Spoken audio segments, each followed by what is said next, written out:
I do think it's important to consider as you're expanding your DC footprint, looking at different shipping options.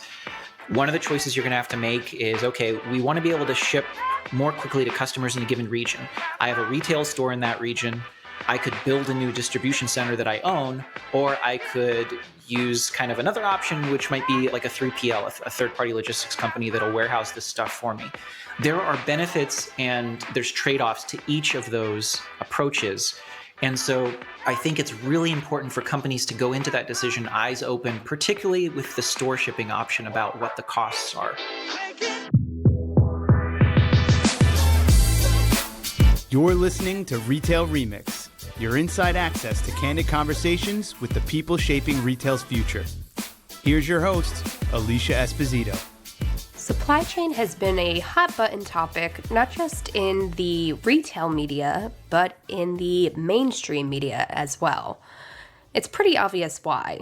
We as consumers are continuing to buy, and there is a slew of issues with our supply chain, whether it be access to materials or actually getting the product from point A to point B. It's an interesting time to see all of these issues emerge, largely because we're seeing omni-channel fulfillment services really evolve and explode. It's a fascinating time of innovation, but also a time of very significant challenges for retailers and their vendor partners and the brands that they do business with. To break down all of the complexity, all of the new developments that are happening, I sat down with Josh Bartel, who is CEO of Hydrian. And Hydrian largely works with companies that are not mom and pops, they're larger businesses in the process of scaling, but they can either be online-only companies or omni-channel companies. So he has a great take on what's happening in the space, the challenges that these retailers are facing, and most of all, and I think this is where you all will get some benefit, the strategic questions and the tactical considerations for all things supply chain and fulfillment. If you're at that point where you're wanting to take a closer look at your omni-channel strategy and your fulfillment practices, this conversation is a great place to start. Josh, thank you so much for being on the show. It's great to have you. I'm happy to do, Alicia. So you're the co-founder and CEO of Hydrian. Tell us about the company and most of all, what inspired you to start it? I love a good founding story. Sure. So Hydrian's been around since, I guess it started in 2013. And really, we were trying to solve a problem that I experienced as an entrepreneur. I was running a small e-commerce business. And in terms of just managing my inventory and purchasing, there really wasn't anything out there that sort of filled the gap between like running it in Excel and QuickBooks and sort of taking that next step. Next step was kind of like going to something built by Oracle or SAP, which was obviously far out of my reach. So my co-founder, David Radicek, and I started to kind of just ideate around this business that, hey, there's a need here to run inventory more efficiently. It's going to free up capital for people to use to grow their business. It's going to increase sales by being in stock more often. And it kind of started out as this software exclusive idea. But as we started working with early clients in the Atlanta area where the business was founded, we learned pretty fast these guys and girls wanted the answer. They wanted to get better inventory results without having to have a new dashboard to log into, a new system to learn, a bunch of training for their team. And that's how we sort of fell into this optimization as a service model, where it's sort of a mix of consulting and software with the goal of getting the right inventory in the right place at the right time. So that's sort of how we got to where we are today. Optimization as a service, very interesting. So to that end, how would you define your target audience or your target customer? Is it largely folks that were in the same boat as you, that were not quite that large enterprise level, but were growing and scaling and just needed something a bit more robust? Yeah, I think probably the mom and pop business selling on Amazon or not holding their own inventory is probably a little bit too small for us to really be helpful. But as soon as someone kind of owns their own inventory in their own facility, then they're probably at a point where the juice gets to be worth the squeeze in terms of, hey, if we can make some better inventory decisions, it's actually going to free up some cash to the extent that it's going to make an impact on your business, or we can increase sales in a way that's actually going to be meaningful to the bottom line. That's kind of the market we're going for. And then in terms of the type of companies, it's a very broad mix of people who are exclusively online retailers and don't have a storefront at all the way to people who have a multi-distribution center environment servicing literally hundreds of physical retail locations. So as long as you're selling something that is, I'd say that the markets where we've been less successful are probably the markets where it's sort of a one and done. So I think of like apparel as being a classic example where if you buy 5,000 dresses, you're going to sell 5,000 dresses. It's just a matter of what cost, and you don't have a chance to rebuy them. So those industries probably aren't a great fit for us. But if you're rebuying the same types of products again and again, usually that's a place where we can help. Got it.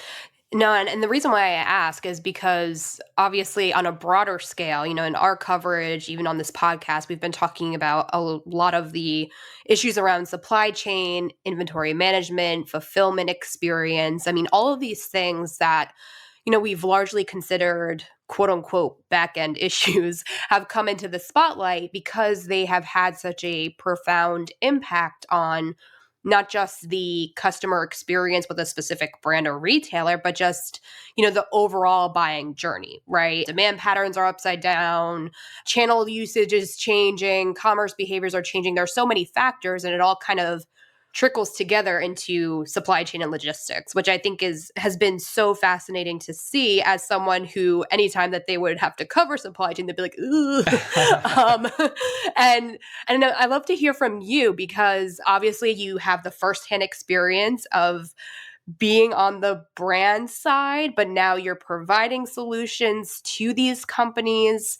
We could talk about all of the issues. That'll probably be like an 8-hour podcast. But I mean, what's really top of mind for your retail clients and context right now? Like, what's really keeping them up at night? Sure. Yeah. I think it has been really interesting, and it's been great to hear people. It sounds like you might be one of them who don't come from a supply chain background. When I listen to like NPR on the drive home, I hear Kai Risdall talking about supply chain probably 4 times a week, which I have to admit has been great for our business to just to build awareness around the topic.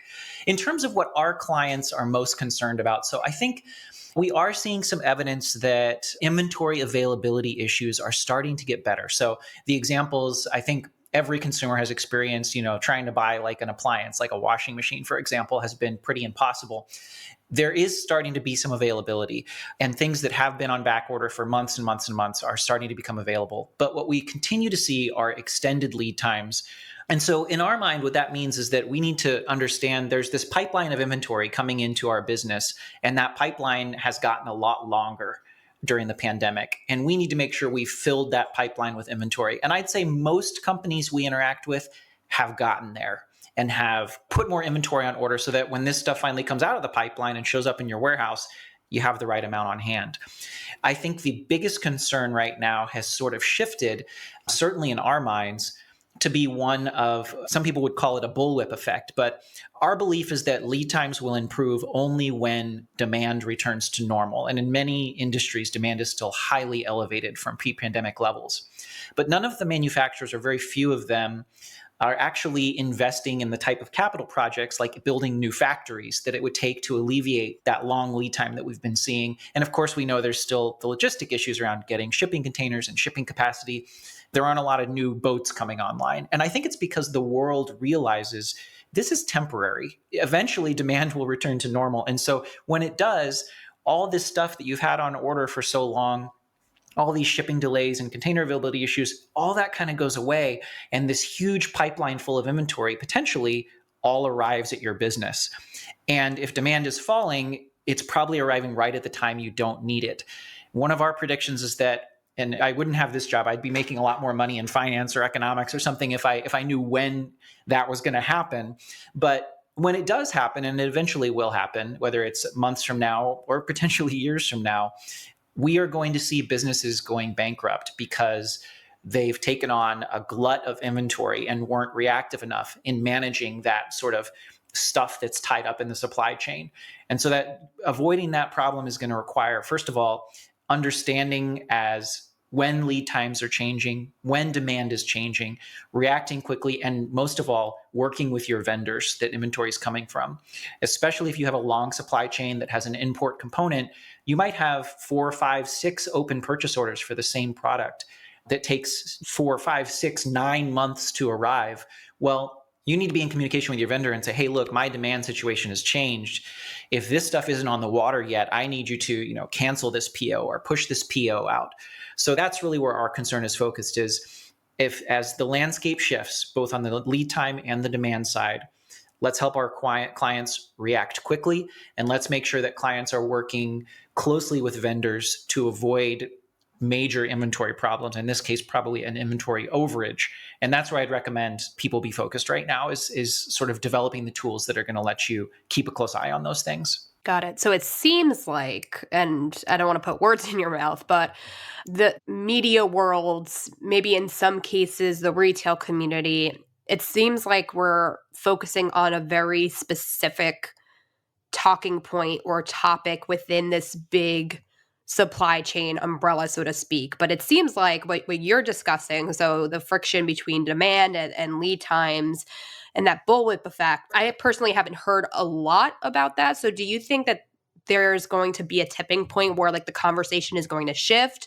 Or is it just a case where you think it needs to shift before it becomes a more significant issue down the line? Yeah, I think there will be a shift in the conversation. And it's probably, frankly, it's not going to happen until we do start to see demand and lead times returning to normal. And like I said, on the lead time side in particular, there's some evidence of that, but definitely still seeing very extended lead times. And the right answer is still to have a heck of a lot of product on order so that you have the right amount on the shelf when it finally arrives. I think that shift in conversation is probably going to be happening. It's going to be too late when it finally does start to happen. That's why we Great. Yeah, right. So that's why we recommend that people develop capabilities around this. And the vendor relation side of things, there are so many benefits to having strong relationships with your vendors, with the manufacturers of the products that you sell. It's always worth investing in those relationships. And if you develop the practices now to, for example, talk about how do I shift a delivery date of a purchase order I placed with you a couple of months ago? What's the last date I can do that? Is it after something 60 days old, 90 days old? If you start to establish those practices, when you do hit that moment of crisis or where quick action is required, you have the relationships, you know who to pick up the phone and call at the manufacturer to change a production date, for example. So making those investments is the kind of thing that it's not a huge investment. It's nothing compared to, replacing a major system or anything like that. And it pays dividends even before we enter that kind of urgent crisis kind of moment that could potentially arise. Got it. I'm glad you brought up the relationship and the alignment side of things, because I do want to get into that. But first, I want to make sure I fully understand the implications that come with what we're talking about right now, because my coverage, my expertise is largely on the customer facing side of things, right? Like ultimately what the customer experiences, how it impacts their sentiment, their loyalty to the brand. Because again, we kind of talked about that connecting point. So how does this all kind of trickle down? How does this impact, say, store operations, store experience, the delivery experience? Like, I feel like there's always that domino effect. So I'd love for you to kind of break that down for me, just so I fully understand. Yeah, and that's something we always try and do with our clients too, is help them understand, hey, the supply chain issues we're talking about are absolutely customer service issues and sales growth issues. So for example, if you don't have product on the shelf, you're going to sell less of it. People buy less when things are out of stock. And in some cases, you may not even allow customers to purchase from you when something's out of stock. So absolutely, the lead time issues we've been seeing, particularly if we haven't put enough inventory into the pipeline or we can't because of availability with the manufacturer, if you don't have it, you're selling less, and that obviously affects your top line. Lost sales are absolutely a direct and very easy to grasp kind of impact of supply chain issues. And so what can we do to mitigate that? Well, obviously optimizing our purchasing so that if we can get the inventory, it's just a matter of it taking long to arrive. Obviously, we want to focus on purchasing the right quantities at the right time so that we can get the right amount on the shelf. Customers come in, and when they enter our retail location or when they come to our website, the stuff's in stock and ready to ship. I think that a lot of companies, you mentioned delivery speed. Absolutely. Delivery speed is such an important part of being competitive in any situation where, the customer is not coming into a retail location. And sometimes even when they are. And delivery speed, I think a lot of people are so focused on what I'll call transit time. So once it leaves my distribution center or maybe my retail facility, if I ship from store, how long did it take to get to the customer? How many of my customers are in a 1-day zone, 2-day zone, 3-day zone or above from my location? absolutely a critical thing to be watching and something you want to improve. But if you don't have the stock in the first place and customers, okay, great, this year we added a new DC or we did ship from store and it's enabling us to reach 10% of our customers with 2-day service that used to get 3-day service. Well, that's awesome. But if 20% of your stuff is out of stock when people actually want to buy it, and those customers are waiting 1, 2, 3 weeks for the inventory to arrive on the shelf before it ships out, you really have an availability problem and an inventory problem that's much more urgent than your delivery problem.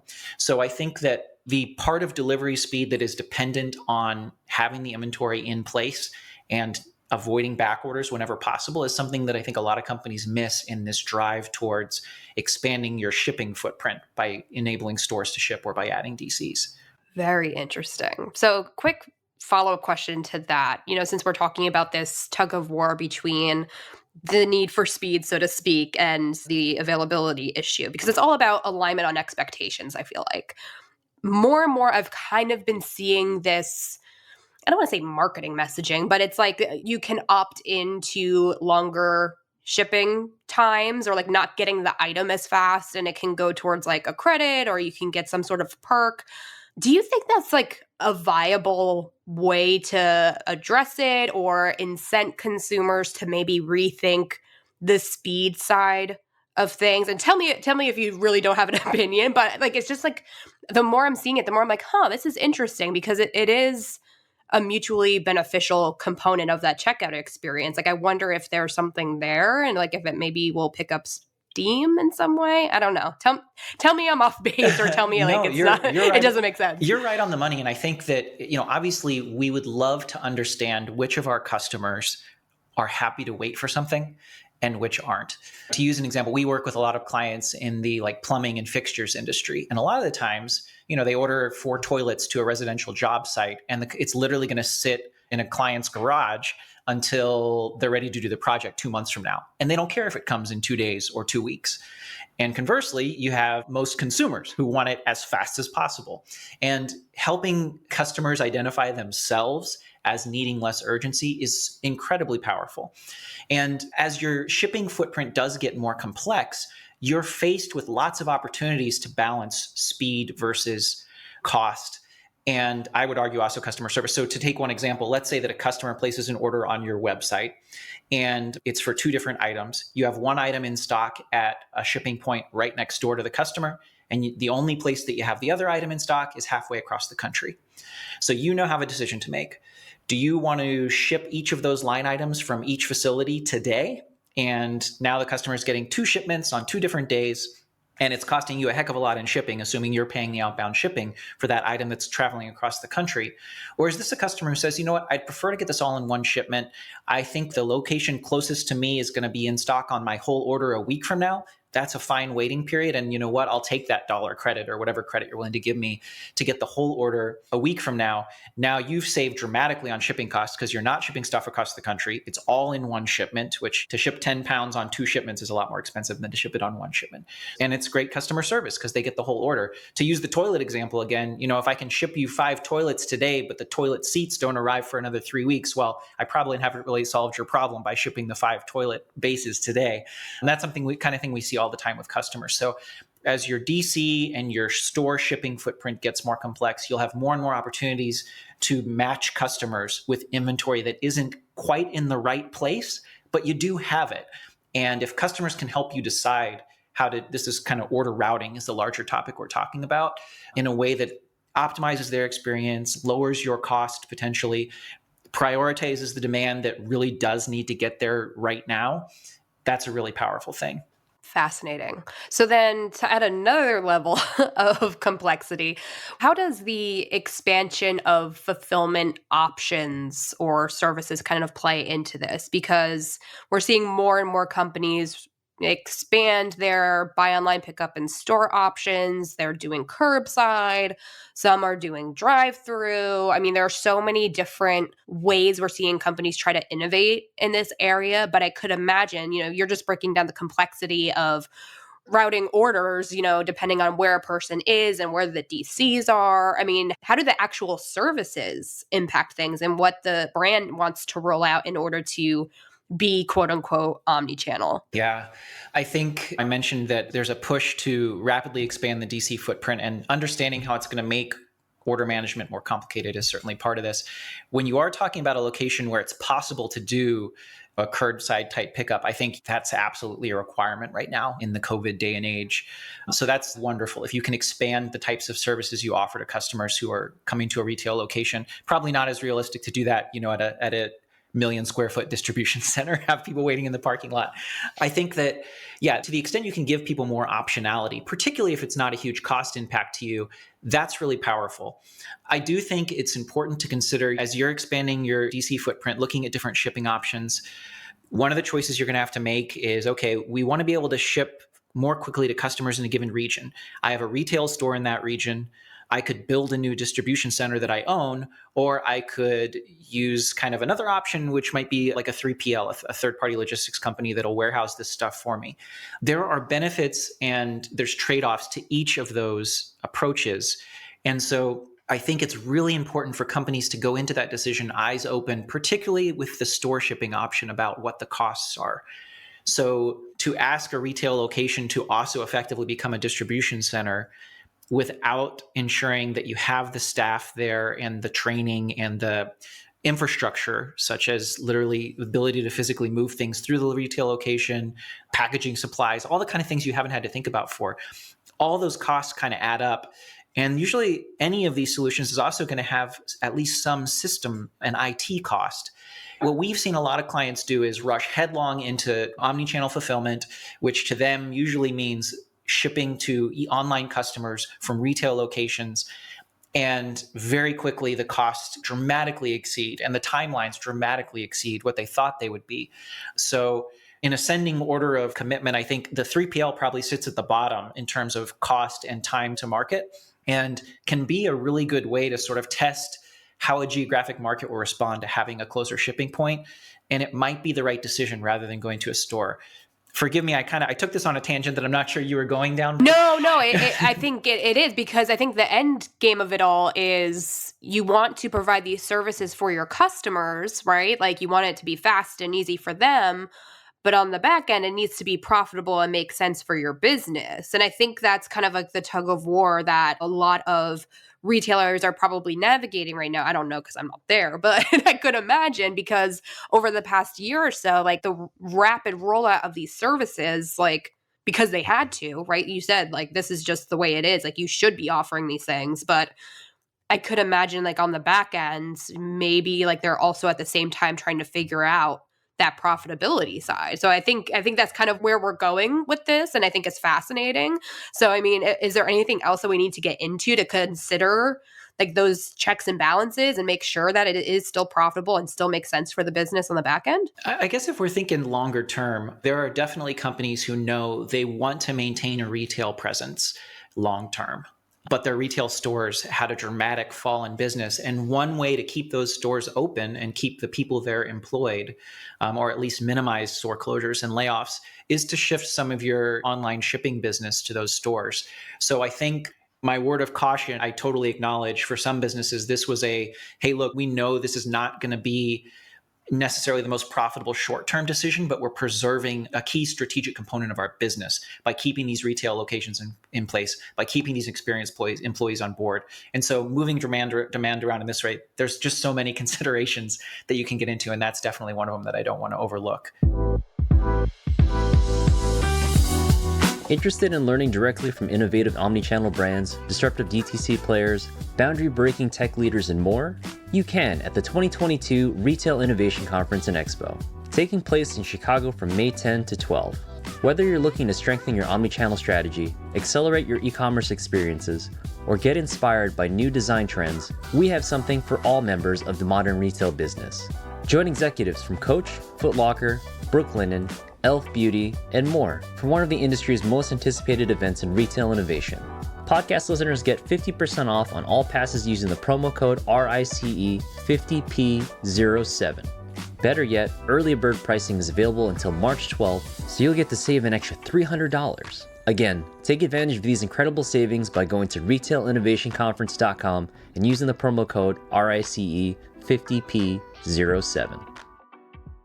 Do you think that over the next year or so, we're going to be seeing, I don't want to say pressing pause, like retailers thinking more strategically about all of these different components and how they impact the customer and the profitability? I guess I'm trying to understand where you think this space is going, because it's so easy to get lost in like drones and self-driving cars and like all of this, like, granted, cool stuff, but like there are so many foundational things I feel like need to be figured out before anything else. Yeah, I agree with that. So I think right now there is still very much the push towards more shipping origins, so more facilities that can ship your product, namely an expansion into stores. That's going to continue to be the trend. People are definitely full speed ahead on that.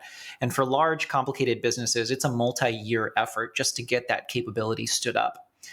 I think that in the 2 to 5 year time horizon, we're going to see sort of an echo or a reconsolidation, where a company that maybe has 5 distribution centers serving 100 stores, maybe they chose 20 stores to be really key shipping origins and effectively little distribution centers. In addition to being a retail location, maybe those 20 stores move down to 10 or to 5 in the 2 to 5 year time frame, as companies really start to grapple with and understand the true cost of this business model. So I don't think it's going away. It's always, there is some kind of a ratchet component here. Once you get addicted to being able to ship to customers in one day that used to get 3 day, you're going to want to keep some of these locations open. But I think people will have to make some hard choices, and that will lead to some consolidation. Very interesting.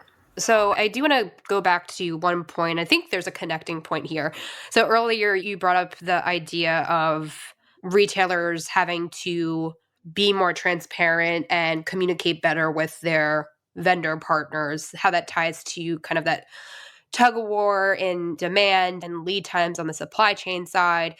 Is there a benefit, or is there a tie-in to the conversation we're having now around like fulfillment experience for the customer?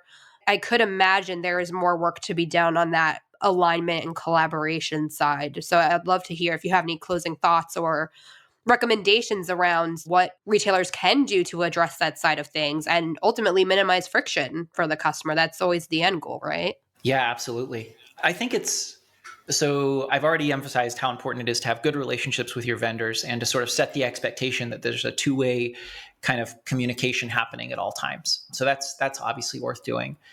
I think one of the key ways that we see clients trying to sort of work with vendors and help the vendor sort of, like in the manufacturer's case, help the manufacturer know, like, what stuff should I be making to best meet your future demand? And so a customer, even a really large customer that's actually a pretty big fish and has some market weight, shares their sales forecast with the manufacturer. And I would say probably 90% of our clients have done some work in this arena, sort of trying to open up their demand planning process to their suppliers and their manufacturers. And I would say less than 5% have been successful at that, making a meaningful difference. So I would be careful about being overly optimistic about how much traction you're going to get trying to share information with your manufacturers and getting them to utilize it in a way that helps you. But the place that always will pay dividends is trying to get greater visibility into sort of how their production process works or their own supply chain works, getting them to communicate with you about how they see lead times evolving and the supply situation evolving for key SKUs. That's always going to be worth it and ultimately help your customers by helping you to be in stock when you need to be in stock without holding excess inventory. But I guess the main thing there is just a word of caution around people who have these big ideas about technical solutions or sharing data with manufacturers and hoping that it's going to be some panacea, because it's probably not going to be. Got it. No, that's super helpful, because I know there have been a lot of conversations around demand planning and aligning on expectations and how the vendors / brands and the retailers can actually align a little bit better to better the customer, especially as we think about all of these different components. So definitely helpful. But Josh, this has been a fascinating conversation. I feel like if we kept peeling back the layers, we'd probably be on the line for like another 4 hours. So appreciate you trying to distill it all down for us. But before I let you go, we always try to close things out just by offering a few tips, takeaways. I know you shared some great insight into how you think there may be some, consolidation of fulfillment experiences and how retailers will probably be thinking more strategically about the profitability of DCs and the services that they're providing, which I think will be really fascinating to see as we move forward. But do you have any closing tips or recommendations for the folks listening right now that want to start taking those steps and want to determine how they can kind of be a bit more, not just efficient, but effective at a business level with their fulfillment strategies? I mean, I'm sure you have some great learnings and takeaways for everyone. The one piece of advice I would give to anyone who's in the retail industry, and this isn't just a supply chain concept, obviously, it's focus on the customer's experience when setting your internal metrics and goals. So I already brought up the example of companies feeling great that they can get faster shipping to more clients, but then they have this gaping hole in their inventory. And actually, yeah, it ships really fast once we get the product, but people are having to wait a really long time. And that lead time just to get the product dwarfs any kind of improvement we've seen in the shipping time. In instances where there are customer outcomes that don't have a direct financial cost to you, one example could be, receiving things in multiple shipments or receiving packages on different days for a single customer order. It can make sense sometimes to sort of assign an economic cost that's really sort of an amorphous, like a brand damage cost or something, where, hey, this was an outcome. A customer waited a week versus waiting a day. Even if there was no difference in financial cost that actually would show up on an income statement, let's assign some cost internally to that outcome so that we can start to have metrics that meaningfully help us drive better customer service, even in cases where there's no immediate top or bottom line impact. So that focus on customer experience, understanding what your customers care about, and making sure your metrics at all points in the organization are aligned on those, as opposed to some internal metric that only the ops geeks inside your company care about. That would be my main piece of advice for anyone. Yeah, I think that's a really great point, because as we were going through our conversation, all of your responses in some way tied back to the impact on the customer. Even as we're talking about things like lead times and, delays in deliveries, that ultimately trickles into customer service and customer communication. And those have so many layers and components to them, like allowing people to access, the status of their order, where it is, but also like fast and responsive service if someone has a question or wants them to make a change in light of those delays. I mean, there are so many possible ways to break down the implications for the customer. So I think centering those best practices around them definitely makes a lot of sense. Josh, this has been a real pleasure getting to know you, getting to hear about the work your company is doing, and of course, getting your take on everything happening in this fascinating world of supply chain and fulfillment. I never thought I would say that, but no offense, but really appreciate the time. Awesome. Well, Alicia, it was a pleasure. And thanks so much for your time as well. And to all of you listening to this conversation, if you have questions, thoughts, opinions, we want to hear from you too. All of these chats are part of a much bigger discussion happening in retail. So drop us a line on Twitter at our Touchpoints or on LinkedIn at Retail Touchpoints, especially if you have a follow-up question for our guest today, Josh. And of course, if you like what you heard, we would love to hear from you. Drop us a line on your preferred podcast player. Give us a rating, give us a review. We love to hear what you have to say. And of course, your ratings and reviews also help us get the word out to other listeners. Thanks again to all of you for joining us for today's episode, and we'll see you next time. Take care. Thanks for listening to this episode of Retail Remix. Be sure to subscribe so you never miss an episode. You can find us on your favorite podcast player. Until next time, keep mixing it up.